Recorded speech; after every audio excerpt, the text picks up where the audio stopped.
Laetitia Camille. Je travaille dans un jardin d'enfants. Donc mon métier oscille entre institutrice, auxiliaire de puériculture et éducatrice. C'est un peu varié selon les moments de la journée. Parce qu'il y a le challenge de découvrir ce qui va permettre à l'enfant de s'épanouir, d'acquérir ce qu'il lui faut au niveau moteur, au niveau affectif, tout son développement. Et aussi, par rapport aux parents, voilà, c'est une mission de confiance qui est envers eux. Et aussi de connivence qu'il faut créer entre eux pour que l'enfant puisse être au mieux ensuite pour la vie présente et puis bien sûr le socle de sa vie d'après. J'aime beaucoup la musique.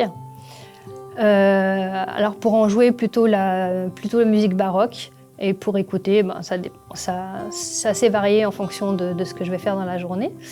J'aime aussi beaucoup la danse et la lecture, soit écouter, soit me plonger dans un bouquin. La méchanceté et l'injustice, c'est horrible.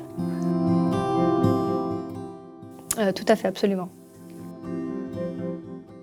Aussi, après, derrière pratiquante, on peut mettre pas mal de choses, mais oui, je suis pratiquante. Ce que j'aime le plus, les moments d'interaction avec les gens. Alors, ce qui peut être paradoxal, parce que je suis plutôt timide, j'ai pas la parole facile, mais voilà, c'est les échanges qu'on peut avoir les uns avec les autres, que ce soit à proprement religieux ou non. Globalement, ça va. Je trouve par contre qu'il manque, alors ça, après c'est personnel ou pour les gens comme moi, de l'expression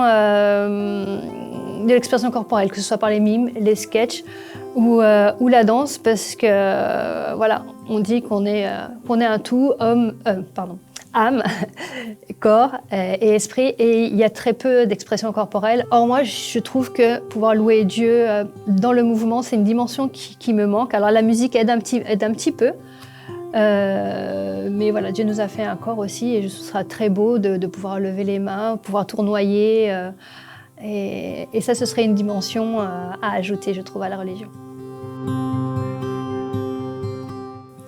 Le côté à la fois simple et à la fois extraordinaire, parce qu'on peut tout avoir, c'est peut-être un petit peu cliché, mais il y a du tout en un.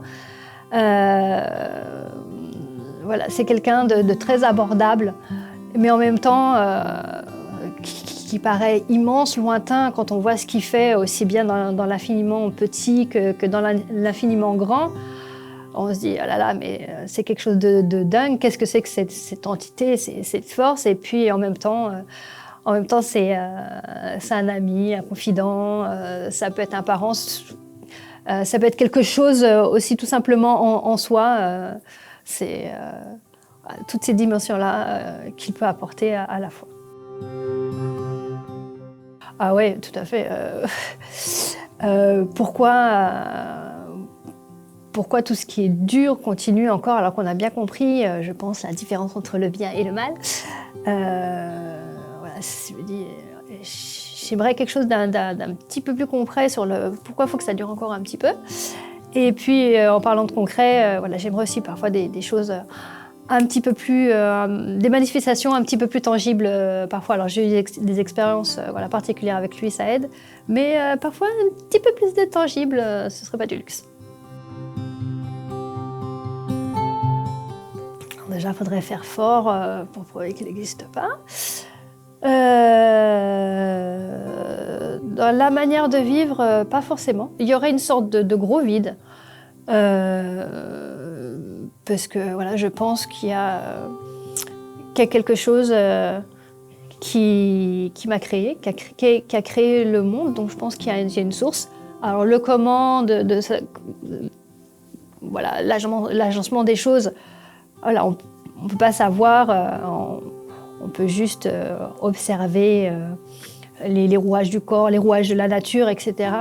Donc ça créerait un gros vide qui est pas au moins quelque chose qui a lancé la structure, les lois, parce qu'il resterait le hasard ou la magie. Voilà, à la limite, je croirais plus dans ces cas-là à la magie qu'au hasard, si Dieu n'existait plus.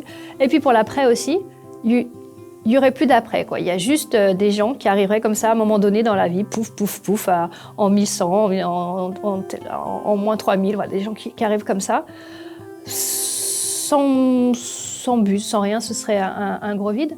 Par contre, il resterait les valeurs que ça apporte et qui pourraient continuer à se vivre. L'altruisme, l'honnêteté, l'entraide, l'amour dans la famille,